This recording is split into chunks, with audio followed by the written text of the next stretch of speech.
The original plan, according to the Observer, was for Bret to return around SummerSlam and put Shawn over in a series of ladder matches. And the plan was to build the entire company around Shawn, and that Bret was going to be one in a long list of challengers to headline a classic series of main events. And Bret always felt like this ladder match was his gimmick, since he is the person who sort of brought it to the company. And Bret vetoed the idea of putting Michaels over again and then lengthened his time off. So when he returned, it was with the provision that he'd be getting the title from Michaels at WrestleMania. Of course, a lot changed before that, and it never happened. And then on Raw, on May 12th, Bret babbled on and on at the end of the show, which left Michaels standing there looking like an idiot, which we just talked about. The week after, this is all breakdown from the Observer, the whole thing in Mobile happens. Now, here's a wrinkle that's not been reported outside of the Observer. When Shawn showed up and made this Sunny Days comment, Meltzer would say he was slurring his words badly and in no condition to perform. I've never heard that before the Observer report here. It wasn't any books or shoot interviews. Set the record straight. Well, Shawn fucked up when he did the Sunny Days comment. No, not that I know.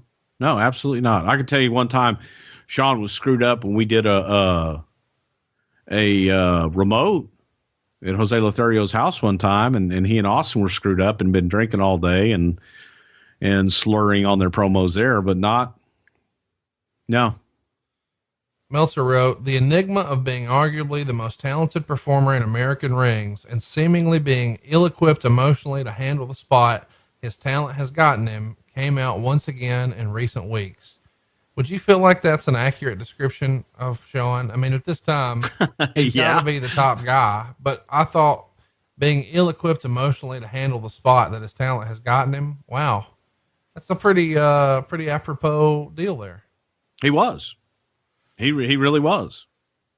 Now, he wasn't ready emotionally. I don't know. He was dependent on drugs and having a real hard time. Hang on. Just now you said he's dependent on drugs and you sniffed. Now I know that's not what you meant, but our listeners will take that differently.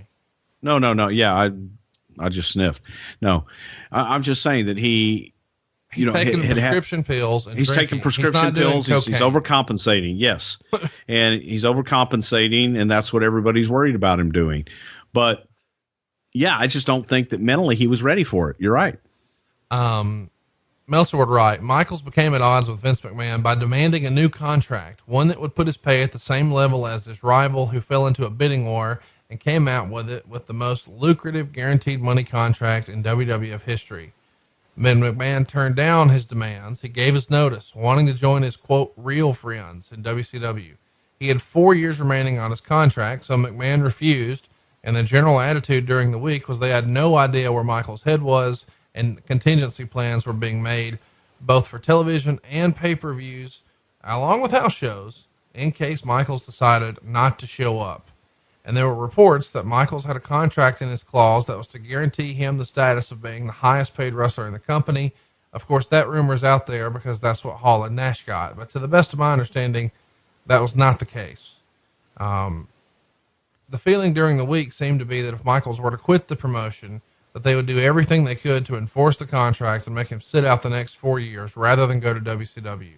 He had signed a 5-year contract shortly after winning the title at WrestleMania 12 and had a downside guarantee believed to be in the $750,000 range, which guaranteed him the top spot during a period when house shows were doing well and merchandising that goes along with the top spot. He could be figured in to earn significantly more than that.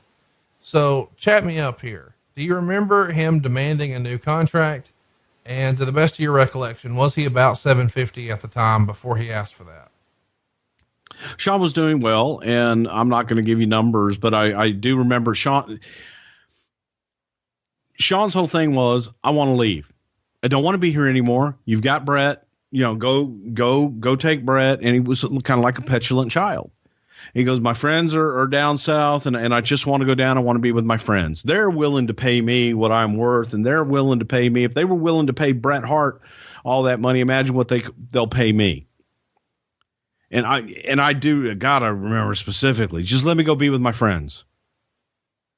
Now, Meltzer would write that when his friends first signed this deal with WCW, he was sort of puffing his chest out because he felt like this made him the long-term king of the promotion.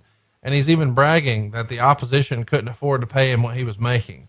So he felt like he's in the catbird seat, but now just a few months later, or I guess a year later, not so much. So Brett says he had a long talk on June 2nd in Huntington, West Virginia with Vince. And this is when Vince says the company is in financial peril. They're just barely hanging on, and he has no choice but to restructure the contract. He promises to still get Brett all the money that's owed to him, but there's just going to be more at the back end. And Brett winds up calling his lawyer to see what his options were if Vince were to try and do that, but Brett didn't think he really would. I'm curious because this feels like a big conversation for Vince. Do you and Pat have a heads up on these types of conversations and that they're going to happen? And does Vince sort of talk you through it before he does it? Maybe like getting talking points or practicing his speech or something like that? Well, at this time, Pat wasn't, a part really of anything. Pat had retired and Pat was more part-time coming in and out. I did have a heads up on it and knew that he was going to go in, and Vince was the one that made the deal with Brett. And Vince felt that he was the one that needed to go in and talk to Brett as well about what can we do to work this thing out. This takes us to, King of the Ring, June 8th in Providence, and the Hart Foundation here do an in-ring pay-per-view promo talking about the next pay-per-view. So they're on a pay-per-view talking about the next pay-per-view. They're of course promoting Canadian Stampede, and they're saying they'll take on any 5 wrestlers to face them in a 10-man tag. And the next day at Raw, Brett says that earlier in the day, he told Neidhart as soon as he saw Shawn, he was going to straighten him out, but Neidhart begged him not to because he just returned. So Brett decided not to confront him. Instead, Brett's in the bathroom getting ready to do a promo, putting gel in his hair. And while he's in there, he sees Shawn's reflection behind him in the mirror. And Brett said he could tell Shawn was uptight. So he smiled and said, "Hey, Shawn." And Shawn responded, "Fuck you. You haven't talked to me in over a fucking month. What makes you think I want to talk to you now?" And then stomped away. So later, these guys see each other in the dressing room. And at this point, Shawn has been over fixing his boots, and Brett pushes him up to his feet and says, "You got something to say to me?" And that's when Shawn swings at him, but misses. And Brett punched him in the chin. Shawn came at him. Brett grabs him by the hair, and Brett says, "I pretended I was doing a hammer throw in the Olympics. I was dragging him around the room when a hysterical Pat and a frantic Lawler ran in and jumped on top of me. Unable to pry me off, Pat shouted for other wrestlers to help, but Davey and Crush had no intention of helping Shawn." So Brett kind of plays it off like it was really nothing, but he does come away with clumps of Shawn's precious hair in his hands. He says, "I blasted him. Don't fuck with my family, you little fucker." Shawn looked ready to burst into tears as he stomped across the hall to Vince's office, shouting loudly for everyone to hear that "I quit. It's an unsafe working environment." And Cornette has said that he was in the office when Shawn came in, and Shawn had found the clumps of his hair and he slammed it down on the desk and quit. And when he walked out, Vince followed. So Cornette took the hair and put it in a bag and took it home. And now somewhere his ex-wife has a bag of Shawn Michaels hair. Brett wrote, "Vince looked like a jilted lover whose boy toy had up and left him, but he told Brett that this had been inevitable, but it was long overdue. He told Brett to take the night off, and Brett said before Raw was over, Vince was hyping the fight on the 900 number." So that's what Brett says happened. Meltzer had a slightly different report. He says that most of the eyewitness accounts he heard were that Hart was screaming about how Michaels had affected his real life with some of his comments, and Michaels was a smart ass back. And then they went at it with everybody saying that Bret Hart started it, but that Shawn was every bit as guilty in, kind of the lead up here. But it was largely a one-sided short tussle with a few punches thrown and a large clump of hair pulled out of Shawn's head, where he had now a major bald spot. His face is all puffy from the punches, and he had a bloody elbow from being drug around on the floor. And Hart had no major injuries besides re-injuring the knee a little bit, but mostly it just gave Jerry Briscoe and Pat Patterson and some other wrestlers an opportunity to separate these guys.